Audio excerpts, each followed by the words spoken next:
Diasco Foot, miroir du football de la diaspora congolaise.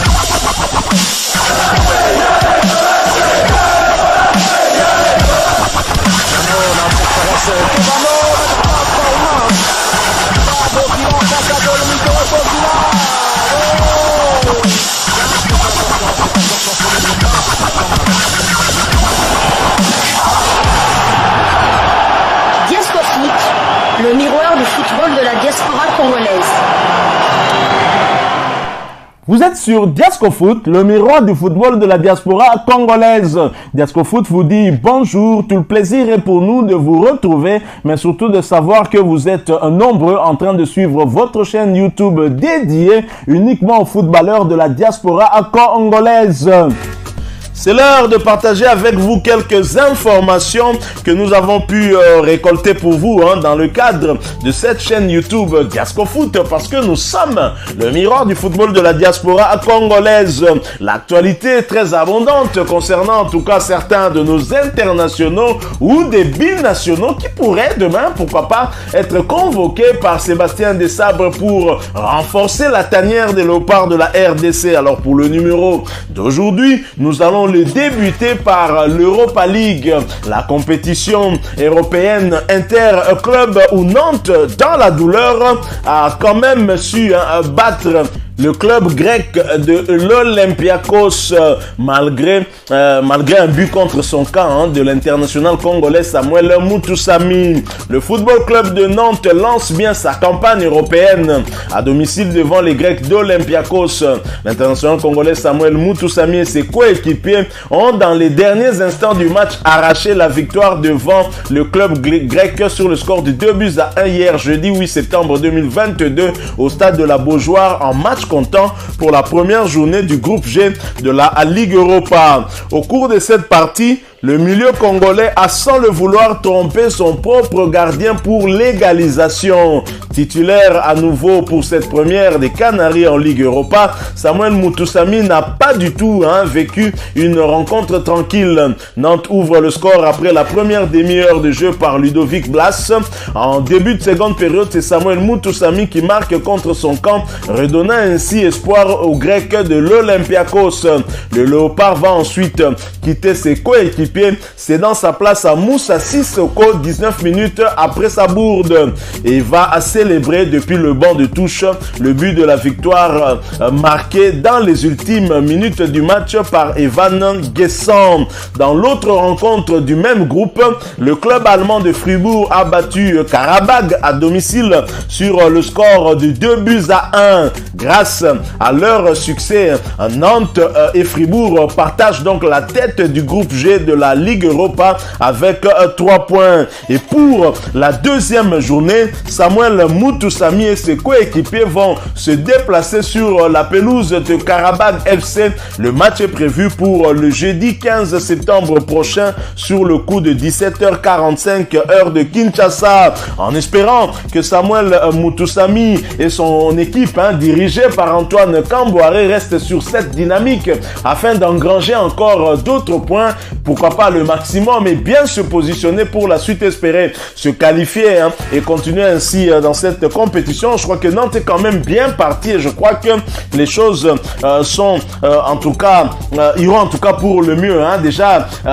gagner l'Olympiakos qui est aussi un grand club en Europe, il faut le faire, c'est qui est une bonne chose, et cela a été fait malgré en tout cas le but contre son camp qui n'a pas du tout entamé le moral de ce club. Ils se sont ressaisis et ont cherché à tout prix à arracher la victoire dans les ultimes minutes, et tant mieux. Nous restons donc toujours en Europa League où finalement un autre international congolais a entamé aussi cette Europa League, mais avec une défaite. Il s'agit de l'international congolais Jonathan Okita et son club de Zurich FC qui se sont inclinés d'entrée face aux Gunners d'Arsenal. Ce n'était pas facile en tout cas de recevoir le club d'Arsenal qui, en ce début de saison, est plutôt très en forme. Pour son entrée en lice, le FC Zurich s'est logiquement incliné hier, jeudi 8 septembre, contre Arsenal sur le score de 1-2 dans le cadre de la première journée de la phase des groupes de l'Europa League. L'international congolais Jonathan Okita était bien titulaire dans ce match avant d'être remplacé à la 80e minute du temps réglementaire. Son équipe, le FC Zurich, va affronter Servette ce dimanche lors de la 7e journée du championnat avant d'aller défier Bodo, club de Norvège, le jeudi prochain pour la 2e journée en Ligue Europa. Des points perdus à domicile, il faudra bien tenter de les de compenser ou de les récupérer à l'extérieur, et j'espère que le FC Zurich, qui est un peu mal en point en championnat depuis l'entame de cette saison, j'espère en tout cas qu'ils vont avoir des ressources nécessaires leur permettant en tout cas d'aller chercher ces quelques points en Norvège pour la 2e journée. En tous les cas, nous souhaitons bon courage à l'international congolais Jonathan Okita, qui a la confiance de son staff technique depuis qu'il est arrivé dans ce club suisse. Nous poursuivons en tout cas notre actualité qu'on a prévue pour vous. Nous quittons l'Europa League et nous allons cette fois-ci du côté de la Belgique pour parler d'un binational congolais. Nous y allons après cette courte pause. Diasco Foot, le miroir du football de la diaspora congolaise. En Belgique, Ken Nkouba a été élu joueur du mois d'août par son club, le Sporting Charleroi. Un jeune qui monte en puissance depuis le début de la saison et qui se trouve être récompensé. C'est une très bonne chose.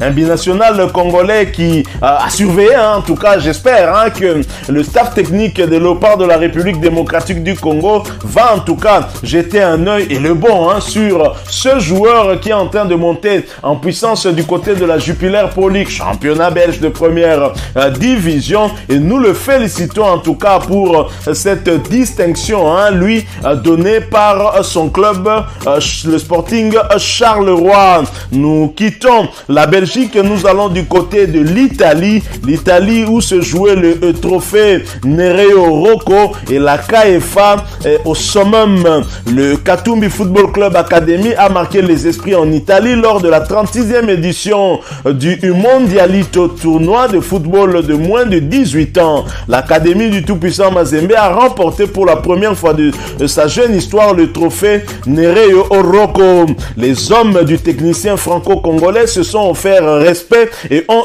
imposé admiration sur leur parcours. En finale, la KFA a éteint tout doute face à Pordenone, grâce notamment à Kilongozi, auteur de ses 8 et 9e buts du tournoi. Félicitations en tout cas.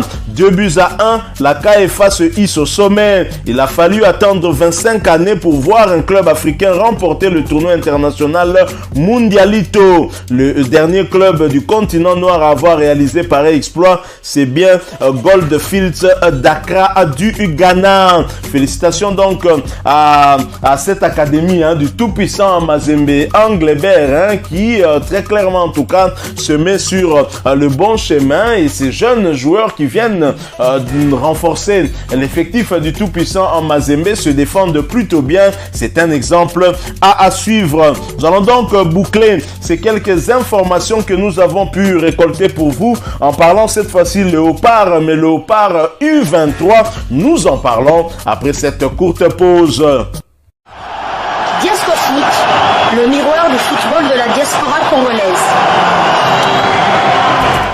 Éliminatoire CAN U23, les arbitres et date de la double confrontation entre l'Éthiopie et la RDC dévoilée. Dans le cadre des éliminatoires de la Coupe d'Afrique des Nations de moins de 23 ans, la Confédération africaine de football a désigné les officiels et fixé les dates de la double confrontation entre l'Éthiopie et la RDC. Les officiels soudanais et gabonais sont retenus pour les deux rencontres du premier tour entre les deux nations. Voilà donc la République démocratique du du Congo qui va affronter l'Éthiopie. Hein, et nous espérons en tout cas que la RDC pourra réaliser 2 bons matchs hein, et espérer en tout cas passer à l'étape suivante. Et c'est vrai que pour construire l'équipe nationale des A ou des A', on peut se baser en tout cas sur des léopards U23 ou des équipes nationales d'âge de la République démocratique du Congo, des jeunes qui pourraient en tout cas constituer la relève pour la suite. Et j'ose croire que le technicien français Sébastien Desabres aura en tout cas un œil hein, sur toutes ces équipes et va faire le suivi. Lui qui a également cette casquette de manager pour essayer de voir s'il peut détecter d'autres jeunes qui pourraient demain, pourquoi pas, renforcer la tanière de léopard de la République démocratique du Congo. Voilà, nous sommes arrivés à la fin de ce sujet. Hein. Si vous l'avez aimé, n'hésitez pas à nous laisser un maximum de j'aime. N'hésitez pas non plus à partager avec nous votre opinion. Si vous en avez une par rapport au sujet que nous venons de vous proposer, laissez-la nous à travers un commentaire. Abonnez-vous si vous êtes nouveau ou ancien que vous ne vous êtes pas encore abonné sur cette chaîne Diascofoot parce que nous sommes le miroir du football de la diaspora congolaise. Et n'oubliez pas qu'en vous abonnant apparaîtra une petite cloche de notification. Cliquez dessus pour ne plus rien manquer des prochaines vidéos que nous allons vous proposer. Encore une fois, merci à vous, avec espoir de vous retrouver très bientôt avec un autre sujet d'actualité. En attendant, portez-vous bien et Diascofoot vous dit au revoir.